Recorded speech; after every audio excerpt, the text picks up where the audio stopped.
Hi again, it's Chris.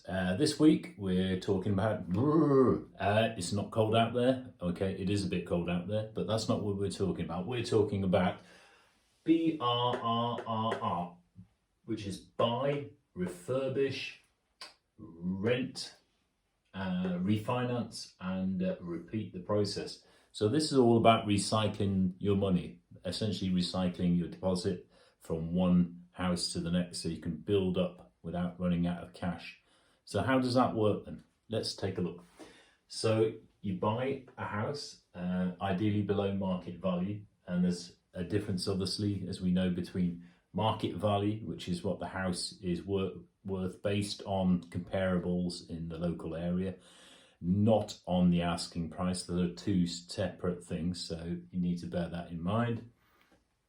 Refurbishing, please check out my earlier videos for that. Renting, so whether you're going to do that with an agent or you're going to do that self-managed, maybe get the paperwork and the information you need from the NRLA. You can join up for about £80 for the year and download any of the information you want and do it yourself.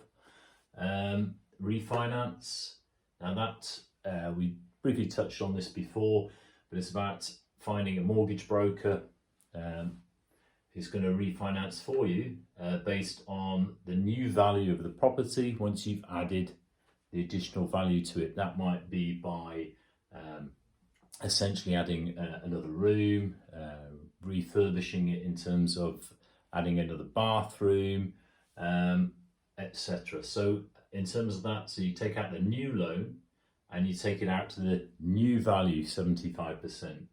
So to give you an example, say you bought a house with everything, as far as stamp duty, legal costs, etc., for 140. Then you obviously spent 15,000 for the refurb here. Your deposit initially would be £35,000, so that's 25% of 140. That gives you a mortgage of 105,000, so 140 minus that 35, so 105. Say the end value comes in at 200,000. Now you can go with the mortgage company's valuation, or you can get Royal Institute of Chartered Surveyors, RICS valuation, which you can go off to give you the new value, and you can use that with a broker and the new mortgage company to refinance it. So if the end value is 200,000, you can refinance up to 150, which is the new 75%. That means the difference between the 105 and 150 is £45,000, less your refurb costs, which in this case of 15,000, leaves you with an overall profit of £30,000, which you can then take on as a deposit for your next property. Now this is a very popular method in the sort of industry to keep going on. Buy, refurbish, rent, refinance and repeat. Now there are methods whereby you can just go from buy, refurbish and then refinance and repeat without renting in between. But obviously that brings into the equation financing, etc. So it's very often better to rent for a period of time, maybe 12 months with a traditional mortgage. If you're in a fix, it might be a 2-year fix in fact, so you could go the 2 years and then you could refinance it then and get the valuation done after those, just before those 2 years are up, and then refinance to go again.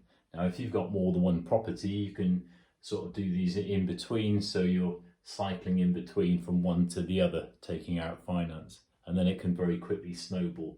So the buy, refurbish, rent, refinance, repeat model is one that I use myself, and I've used it in my HMOs, but that's houses of multiple occupancy, and that's another strategy which I think would probably be a good idea in fact to go through next week. So thanks very much. I hope that explains it. If you've got any questions, let me know in the comments below. Don't forget to like, subscribe and hit the bell icon for updates I'll be posting every Monday, so just tune in. Thanks very much. Till the next one. Bye then.